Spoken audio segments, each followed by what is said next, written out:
என்னுடைய குருநாதர் அவர் சனிக்கிழமை 6லேருந்து 9 வரைக்கும் ஆற்றுல ஒரு பஜனை நடக்கும். நான் தவறாமல் போவேன், எப்படியானும் போய் சேருவேன். நான் தான் சொன்னேன், சில டைமில் எனக்கு அலுவலக வேலை இருந்து இரவு 8:30 8:45 தான் முடிஞ்சதுன்னா கூட பஜனை எட்டி பார்க்காம நான் போக மாட்டேன். அது ஒரு வழக்கமாகவே வச்சுட்டு இருந்தேன். மற்றபடி சனிக்கிழமை ஞாயிற்றுக்கிழமை நான் அவரை போய் பார்க்குறதுக்கு போக மாட்டேன். மற்ற 5 நாள் அவருடைய தான் இருப்பேன். இந்த பஜனையில் எப்படின்னா, நான் ஏற்கனவே சொன்னேன் உங்கள்கிட்ட, அந்த சம்பிரதாயங்கள் அந்த புரந்தரதாசர் முடிஞ்சதுக்கப்புறம் யார் யாருக்கு என்ன பாட்டு இஷ்டமோ அதை பாடிக்கலாம். அதில் ஒன்றும் இதுவே கிடையாது. கடவுளை பற்றி இருக்கணும். சின்ன குழந்தை வந்ததுன்னா கூட பாடுமா அப்படிம்பார் மாமா. அது கொஞ்சம் தயங்கும். ஏன்னா இத்தனை பேருக்கு முன்னால் எப்படி பாடுறதுன்னு. ஒரு ஸ்லோகமானு சொல்லுமா, உங்கள் அம்மாவோ அப்பாவோ சொல்லி கொடுத்துருப்பாங்களே அப்படிம்பார். அந்த அந்த குழந்தை ஒரு பாட்டு பாடும்.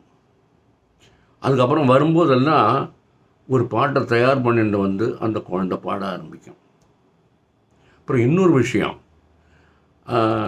சில குழந்தைகள் 4 வயசு 5 வயசு 6 வயசு குழந்தைகள்னு வச்சுங்க, அவங்க ஒரு பாட்டு பாடும்போது ஏதாவது அவங்க ஞாபகம் மறதி வந்தாலோ அல்லது ஒரு இடத்துல கொஞ்சம் பிசகுனா தெரிஞ்சதுனாலோ, ஒரு நாளைக்கு நான் அப்படி ஒரு குழந்தை பாடின போது நான் கொஞ்சம் எடுத்து கொடுத்தேன்.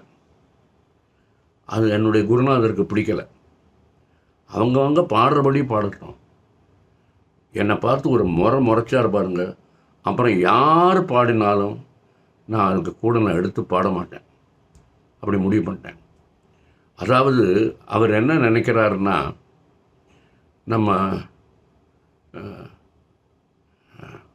இவர் இருக்கார், நம்ம நாராயணியம் எழுதினார் பட்டதிரி, அவர்கிட்ட ஞானப்பானை எழுதின பூந்தானம்ங்கிறவர் அவர் அந்த ஞானப்பானை எழுதி முடிச்சுட்டு கேட்குறார், இதில் ஏதாவது தவறு இருந்ததுன்னா கொஞ்சம் பார்த்து சொல்கிறீங்களா அப்படின்னு கேட்குறார். அவர் சொல்கிறார், இந்த மலையாளத்தில் எழுதினெல்லாம் நான் பார்க்க மாட்டேன், நான் சம்ஸ்கிருதத்தில் இருந்தால் தான் நான் பார்ப்பேன் அப்படின்னு விட்டார். அன்னைக்கு நைட்டு அந்த பட்டதிரிக்கு, நாராயண பட்டதிரிக்கு கிருஷ்ணர் கனவில் தோன்றார். இந்த பாருப்பா, உன்னுடைய ஸ்லோகங்களில் விபக்தி இருக்குது, சம்ஸ்கிருத விபக்திகள்லாம் இருக்குது, ஆனால் எனக்கு விபக்தியை விட பக்தி தான் பிடிக்கும். அதனால் யார் பக்தியோடு என்ன பாடினாலும் சரி. இப்போ உதாரணமாக ஒன்று சொன்னேன், ஒரு பெரியவர், பேர் சீனிவாசன் நினைக்கிறேன், பெரியவர், ரொம்ப வயசானவர். அவர் என் பாட்டு எப்படி பாடுவார்னா, தியாகராஜருடைய புக்கு எடுத்து வச்சுட்டு, நாதத்தன் மனுஷம் சங்கரம் நமாமிமே மனசா சிரசா நாதத்தன் மனுஷம், அப்புறம் வேதசிரோ, இப்படி பாடுவார் அவர். இன்னொன்று பாடுமையாம்பர் மாமா, அவர் இன்னொன்று அப்படியே பாடுவார்.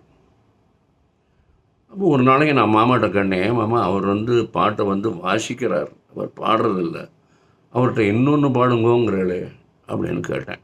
தப்பு தான், நான் பண்ணது தப்பு தான், ஆனால் கேட்டேன்.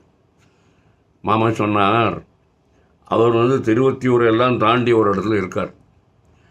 அங்கேருந்து நடந்து 1 மைல் நடந்து பஸ் ஸ்டாப்புக்கு அங்கேருந்து திருவத்தியூருக்கு அங்கேருந்து ஒரு பஸ்ஸை பிடிச்சி பாரிஸ் கார்னருக்கு அங்கேருந்து ஒரு பஸ்ஸை பிடிச்சி இந்த பீச் நம்ம கண்ணகி சிலையாண்ட இறங்கிட்டு அங்கேருந்து நடந்து பஜனையில் கலந்துக்கிறார். அதே மாதிரி 9 மணிக்கு இங்கேருந்து போய் நைட்டு 9 மணிக்கு இங்கேருந்து கிளம்பி இதே மாதிரி ரூட்டில் போய் நடந்து போய் பஸ்ஸை பிடிச்சி அப்புறம் அங்கே பஸ் இறங்கி அப்புறம் நடந்து போய் ஆற்றுக்கு போகிறார். இவ்வளவு சிரமப்படுறது எதுக்காகன்னா, இங்கே பஜனையில் கலந்துண்டா அவருக்கு ஒரு சந்தோஷம், அது கிடைக்கட்டுமே.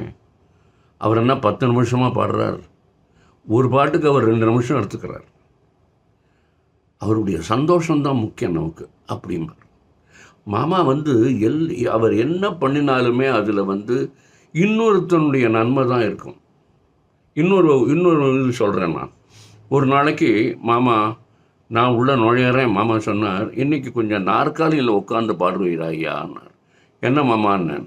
இல்லை, இன்னொரு நண்பர் ஒருத்தர் வரேன்னார், வயசானவர், அவரால் தரையில் உட்கார முடியாதுன்னு சொன்னார், அதனால் அவர் வந்து நாற்காலி கொஞ்சம் போட்டு வைக்கிங்கன்னா நான் நாற்காலியில் உட்காந்து பஜனையை கொஞ்சம் கேட்டுட்டு போகலாம்னு இருக்கேன்னு சொன்னார் அவர் வருவார்னு நினைக்கிறேன். அவர் அப்போ உண்மை வந்து தரையில் உட்கார வச்சுட்டு அவரை நாற்காலியில் உட்கார வச்சா அது நன்னா இருக்காது ஐயா. நீரும் சிரமப்படுறார், உடல் ரீதியில் நீரும் சிரமப்பட்டு இருக்கீர், அதனால் அது நல்லா இருக்காதேன்னார் மாமா. சரி மாமா, நான் கீழே உட்கார்றது தான் எனக்கு வசதி அப்படின்னேன். அவர் மாமா அப்படி நினச்சாருன்னா அவர் வந்தாருன்னா அவருக்கு ஒரு நாற்காலி எனக்கு ஒரு நாற்காலி போடுங்க, நான் நாற்காலில் உட்காடுறேன் மாமான்னேன். ஆனால் அவர் அன்றைக்கி வரல. அதனால் அந்த சம்பவம் தவிர்க்கப்பட்டது. இப்படி பல விஷயங்கள் பஜனையை பற்றி சொல்லிகிட்டே இருக்கலாம்.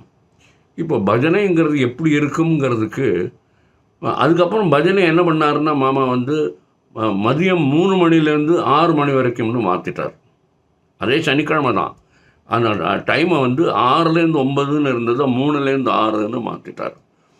அதுக்கப்புறம் இன்னொரு முக்கியமான விஷயம் பஜனையை பற்றி, இந்த சாதாரண இந்த சனிக்கிழமை பஜனையை பற்றி நடக்கிற பல விஷயங்களை நான் அதுக்கப்புறம் இன்னும் சொல்கிறேன், அப்புறமா சொல்கிறேன். அதுக்கு நடுவில் ஒன்று சொல்கிறேன். வருஷம் ஸ்ரீ ஜெயந்தி அன்னைக்கு மாமா ஆற்றுல ஒரு பஜனை நடக்கும். அதை பற்றி அடுத்த இதில் நான் சொல்கிறேன். வணக்கம்.